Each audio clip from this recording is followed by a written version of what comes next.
Les parents désignent le plus souvent le chef d'établissement comme le responsable parce qu'il est désigné institutionnellement comme ça, donc il est considéré comme le responsable, donc responsable de tout ce qui peut arriver.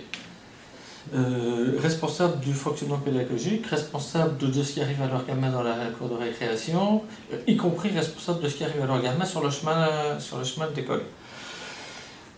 Y compris, pour les parents, il a la capacité de licencier les personnels qui les dérangent. On va dire qu'il les dérange pour... voilà. Moi, personnellement, je pense qu'il y a nécessité pour le chef d'établissement, mais aussi pour n'importe quel des enseignants, de répondre aux questions que posent les parents. Les parents nous confient ce qui sont plus chers, leurs enfants, il est normal qu'on réponde à leurs questions.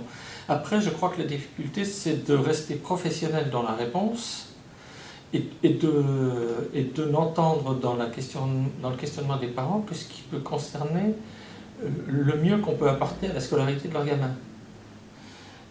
Et donc d'être capable de passer sur leur propre jugement de valeur par rapport à l'école et de passer sur notre propre jugement de valeur sur eux en tant que parents.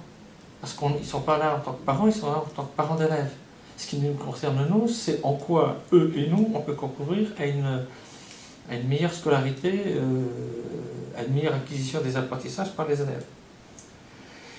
Ça passe par la reconnaissance par les professionnels, des parents, et de leur diversité, et de leur questionnement. Et ça passe aussi par la reconnaissance par les parents de la professionnalité des enseignants ou du personnel de direction qui serait face à eux.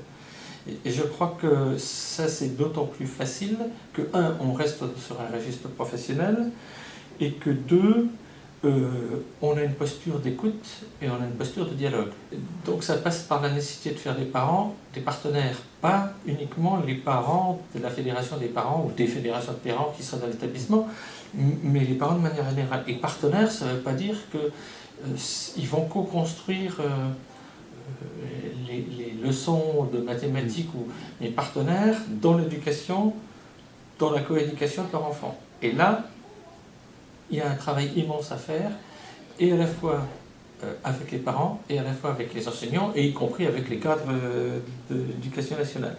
La fonction du chef d'établissement par rapport à la relation aux parents, c'est aussi de multiplier les possibilités qu'ont les parents d'entrer dans l'école, enfin dans le collège, dans le lycée, un, pour ne pas en avoir peur, deux, pour en connaître les codes, et deux, trois, pour ne pas se retrouver uniquement dans la situation du parent qui vient parce que le prof a décidé qu'il fallait qu'il vienne parce que ça ne va pas, le gamin il a des mauvaises notes ou le gamin il a un mauvais comportement. Et là, la manette des parents, ça a été une chose, la salle à disposition des parents d'élèves, ça peut être une autre, des activités, des conférences ou des activités culturelles qui se passeraient dans l'établissement, qui fassent que l'établissement il soit protégé dans les apprentissages des élèves, mais ouvert sur la vie, donc ouvert sur le quartier, ouvert sur la vie et ouvert sur les parents. Que l'établissement scolaire, ce soit un endroit où quand on est parent, on ose venir poser des questions, on ose venir dire qu'on n'est pas d'accord. Il faut qu'on veille qu'il n'y ait pas d'orphelin de l'école.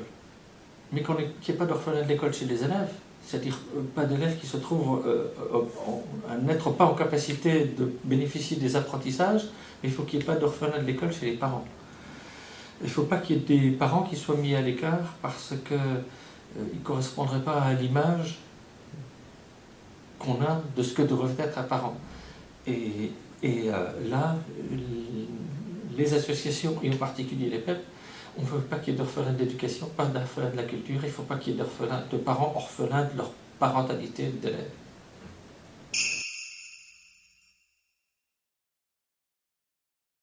La place des associations, donc elle peut être sur un apport, sur une locale.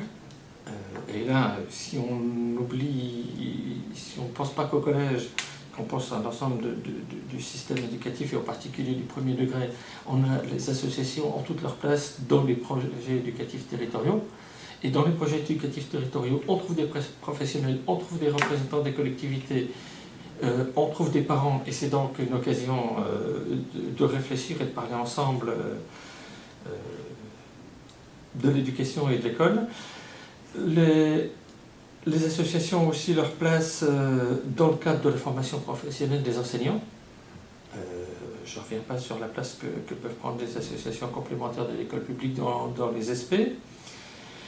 Les associations ont aussi leur place à jouer d'une manière générale dans tout ce qu'elles mettent en place, soit en direction des élèves, soit en direction des enfants, parce que pour les associations il s'agit d'enfants, soit en direction des familles, en termes éducatifs, parce que s'il y a des choses s'il y a un certain nombre de choses qui sont faites, si on apporte une plus-value sur le plan éducatif, il y a forcément un meilleur accès à l'autonomie, à la citoyenneté, et donc on peut supposer qu'il y a une meilleure prise en charge par l'élève lui-même et par les parents de sa scolarité.